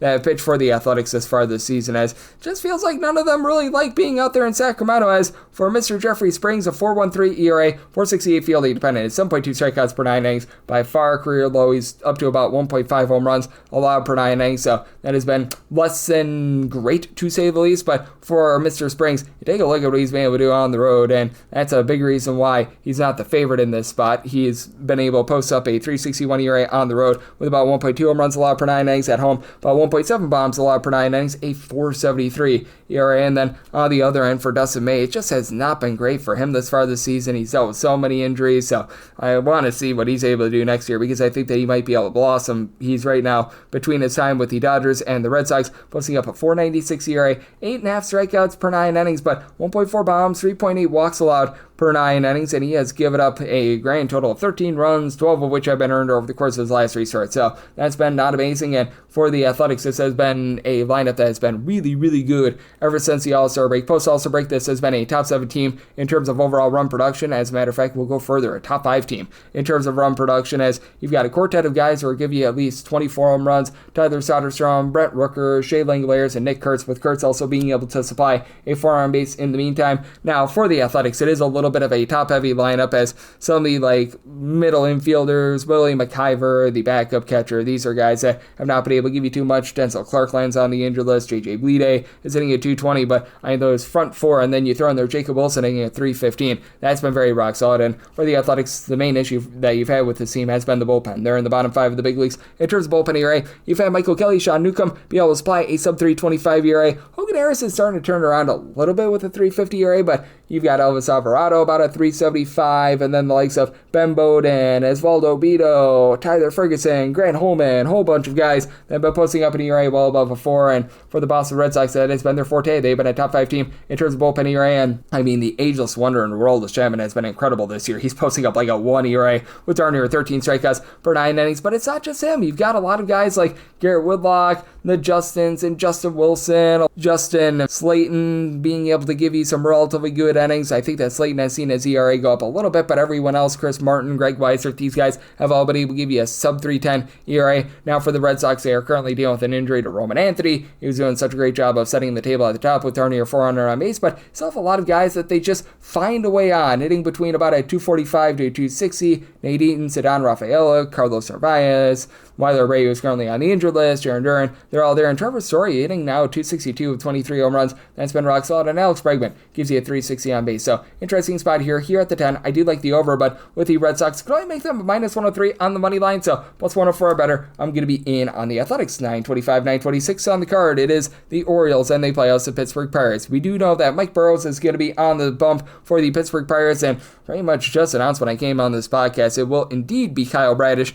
going for the Orioles. Most places have this off the board because most places were unsure of whether or not we were going to be getting Bradish. I'm right now seeing an opener over at FanDuel with the Orioles as a pretty sizable favorite here. You're going to be finding them at a minus 164 plus 138 on the Pirates, and then 8.5 is the total. The over is even money, and the under is minus 120. And I did set my total at 8.7, so at that 8.5, I do like the over with Mike Burrows. He had been coming out of the bullpen recently. That has me questioning how deep he's going to be going in games with the Pittsburgh Pirates. They've been doing a lot of piggybacking recently, and with Burrows, he's been solid. He hasn't been amazing, but you know what? 9 strikeouts per 9 innings, 408 ERA, closer to about a 429 fielding independent, but has won 4 innings or fewer in his last 3 outings, 1 start and 2 long relief appearances. So I have to think that they're going to be utilizing quite a bit of the bullpen in this game. A bullpen that has been a little bit up and down this season. Dennis Santana has been able to give you a sub-3 ERA along with Isaac Madsen, but Carmen Molodzinski has been a little bit up and down. They've had to utilize him as a starter recently, so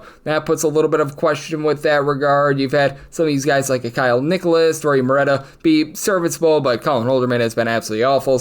And it's been a mixed bag with the Orioles bullpen since the beginning of the month of July in the bottom 10 in the big leagues in terms of their ERA. And for the Orioles, this has been a very awful bullpen. As you got the likes of Grant Wolfram, Yunier Cano, along with Corbin Martin, all these guys posting up north of a 4.5 ERA. So that's been a little bit less than amazing, though. This is a offense that has been much better when they've been at home rather than away from home. For the Orioles, less than 4 runs per game away from home compared to about 4.7 runs per game at home. Now, the issue that you've got with the Orioles is that they're dealing with all sorts of injuries. Adley Rutschman currently is on the injured list. They lose Jordan Westberg, so those are some pretty big losses. You've had Dylan Beavers really step up. He's been able to 300 for the team. Samuel Basal's not hit for average, but he did have that big home run over the weekend where he was able to walk things off. You've still been able to get good production out of Jackson Holiday and Gunnar Henderson. Henderson, 16 home runs, 350 on base. Holiday, 17 home runs. He's been able to hit about a 250 as well. And you've had some of these young guys be able to step up like a Jeremiah Jackson hitting at 300, but it's been a season to forget for some of these guys as well, like Kobe Mayo's not giving you a whole lot of lot. Tyler O'Neill just continues to be banged up, so that has been a bit of an issue for this Orioles team. And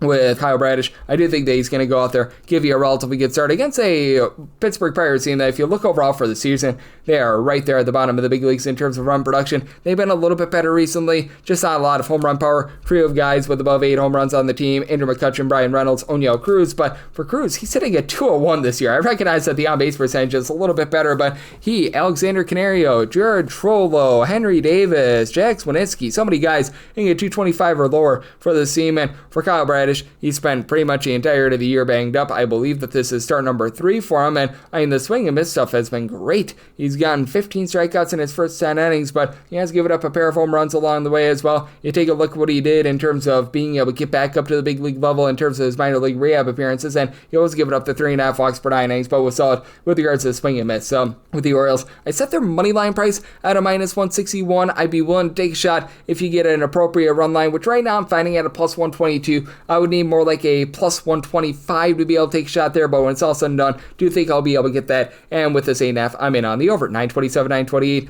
on the card. It is the Milwaukee Brewers on the road against the Walker, Texas Rangers. We do know that Jack Leiter is going to be going for the Rangers. It is all to be determined on the bum. For the Brewers, this game is off the board. The initial openers and the initial projections were showing Eric Fetty WAP, and if you do get Eric Fetty going against Leiter, I set the Rangers at a minus 130 on the money line, minus 137 or better. Looking at the Rangers, plus 139 or better. Looking at the Brewers, and then set a total to where an 8.5 or less in on the over, 9 or higher to the under. This is pretty much the worst pricing you're going to get with the Brewers. Chad Patrick would be a little bit of an upgrade to like 10, 15 cents, and even a bullpen game would be as well, because Eric Fetty is just a guy that I don't trust in. He had a stretch where he had given up 3+ runs in 8 straight starts, and I mean, the last time he pitched for the Brewers, he was actually coming out of the bullpen, so I don't think that he's going to be able to give you extraordinary length, even if he does indeed get the start here. You're banking a little bit more on this Brewers bullpen, which has been a top 10 squad since the beginning of the month of June, but now you are dealing with the injuries. Trevor McGill is currently out of the lineup. Grant Anderson has been dealing with some ailments as well, but you still have Amber Uribe, Aaron Ashby, a pair of guys that can give you multiple innings, give you a sub 350 ERA.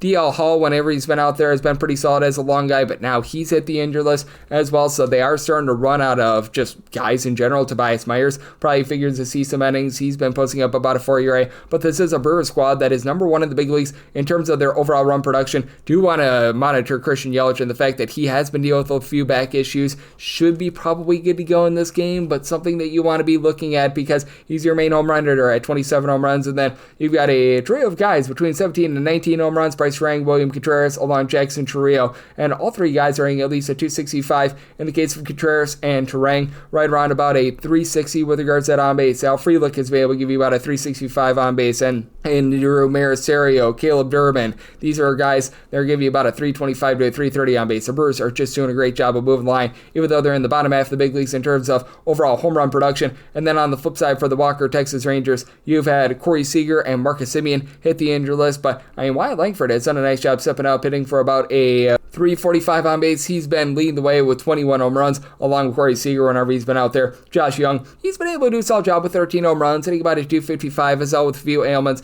as well. For Ellis Garcia, just not a lot of on base at a 277. The 18 home runs are solid, but that's a bit of an issue. And for the Texas Rangers, if you do look since the beginning of the month of July, over 4.8 runs per game is what they're producing on offense. But again, those injuries are really starting to ail this team a little bit. You've had a few guys get hot, like Kyle Higashioka has been able bit above a 250 since the beginning of the month of July. You've had Rowdy Tellez come in, and he's been able to give the team above a 300 on base. That's been solid. And Jock Peterson's coming off the injury list. 6 home runs in his first 100 at-bats. He's been able to about a 245, much better than when he was hitting like a 100 to begin the season. And for the Rangers, this continues to be a top 8 team with regards to their bullpen ERA. You've had a few guys be a tad bit shaky recently, as Hobie Milner has seen his ERA go above a 3.5, but you do have the likes of a Chris Martin, Sean Armstrong, Cole Winn, Robert Garcia, all being able to give you a sub 3.25 ERA. And for Jack Leiter, you do want to see him tame down on the walks a little bit, as his strikeout stuff is good, but it's not necessarily amazing at this point in his career. He's been getting in that neighborhood of about 8 to 8.5 strikeouts per 9 innings. His walks per 9 rate is about 4.4, but he's been able to keep the ball in the yard, giving up 1 home run per 9 innings, and it's been pretty remarkable recently, giving up 2 earned runs or fewer in 4 of his last 5 starts, 3 runs or fewer in every one of them. So if it is indeed Fetty going up against Leiter, minus 137 or better, looking at the Rangers, plus 139 or better, the Brewers, and then in after less, and on the over 9 or higher, the under, and wrap things up with 929, 930 on the card. It is the Cardinals on the road against the St. Louis Cardinals. George Kirby goes for Seattle, and Matthew Liberatore is on the bump for St. Louis. 7.5 is the total, under is minus 115, over is minus 105, and with the Cardinals, you're getting them between plus 175 to plus 180 on the money line, minus 210 to minus 220, then around Seattle, and recognize that this is a Cardinals unit that is in the bottom 5 of the big leagues in terms of run production since the All-Star break, and things have been a little bit less than savory for them, but I mean, this is just an offer I can't refuse. Plus 168 or better. Put me in on the St. Louis Cardinals. As Matthew Liberatore, I still think is due in for some positivity. 4.15 ERA compared to a 3.92 fielding dependent. He's only getting 7.2 strikeouts per 9 innings, but really not beating himself. 1.1 home runs, 2.3 walks per 9 innings. Has allowed 3+ runs in 5 out of his last 6 starts. Hasn't necessarily been on the world's greatest stretch, but George Kirby has not necessarily been quite himself this season. The walks per 9 rate is up a little bit, which I don't think is the world's worst thing, because when you're giving up only 1 walk per 9 innings, that's actually, in my opinion, maybe a little bit too low. 9 strikeouts and 2.2 walks per 9 innings for Kirby this year. 4.47 ERA. Doing for positivity at 3.56 with regards to that fielding independent. Most of the issues that George Kirby has had has been on the road. You're going to find that with Seattle because it is one of the most pitcher-friendly ballparks in all of baseball. 3.16 home ERA. At home, he's been giving up only about 0.7 to 0.8 home runs per 9 innings. 5.74 ERA away from home, with closer to about 1.4 to 1.5 home runs per 9 innings, but is backed up by the likes of Gabe Spire, Edward Pizarro, Matt Brash, Andres Munoz, who have been able to give you a sub 3.25 ERA. And for the St. Louis Cardinals, it continues to be a relatively solid bullpen. Not having Ryan Helsley has not hurt this team whatsoever. As a matter of fact, since the beginning of the month of July, this team is in the top 6 in terms of bullpen ERA. You've had the likes of Matt Savance and Jojo Romero, Kyle Leahy step up, be able to give this team a sub 3.25 ERA. And for the St. Louis Cardinals, it's just all about getting the bats online, as Wilson Contreras has been your main man, 20 home runs, providing about a 340 on base. Alec Burleson hitting about a 285 with 16 home runs, but they've been dealing with quite a few injuries recently. Just got Victor Scott off the injury list, but he's full of a cavalcade of different young guys that are hitting a 230 or lower for this team that need to pick it up. He, Nolan Gorman, Jordan Walker, Pedro Baez, Nathan Church. You just need to get a little bit more of these guys. We'll say for Gorman, he has been able to give the team 14 home runs, so that's been a little bit of a positive. And Ivan Herrera is up to about a 365 on base as well, but lots of injuries incurred by this Cardinals team. But with the Seattle Mariners, this is a little bit of an all-or-nothing lineup because you've got big jumper Cal Raleigh with 53 home runs, just absolutely amazing there. He's been able to give you about a 350 on base since coming on over to Seattle for the second time, essentially. And Eugenio Suarez, 9 home runs and 126 at-bats, but hitting just a 273 with regards to that on base. Now, you do have other guys that find a way to move the line, get on base. J.P. Crawford, Randy Arozarena, Dom Canzone, at least a 342 on base, and with Arozarena, 26 home runs. Luis Rodriguez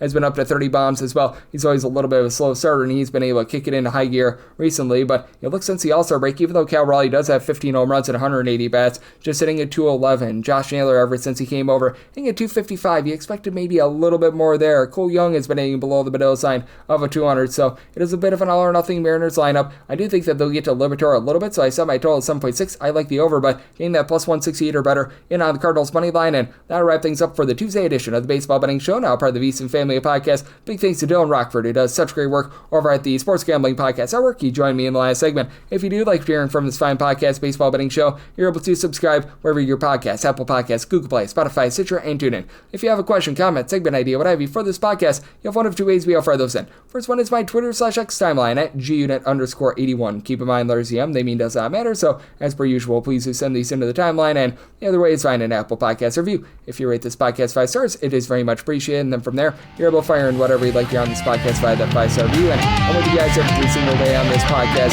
throughout the baseball regular season and the postseason. So I'll be back with you once again tomorrow. Thank you.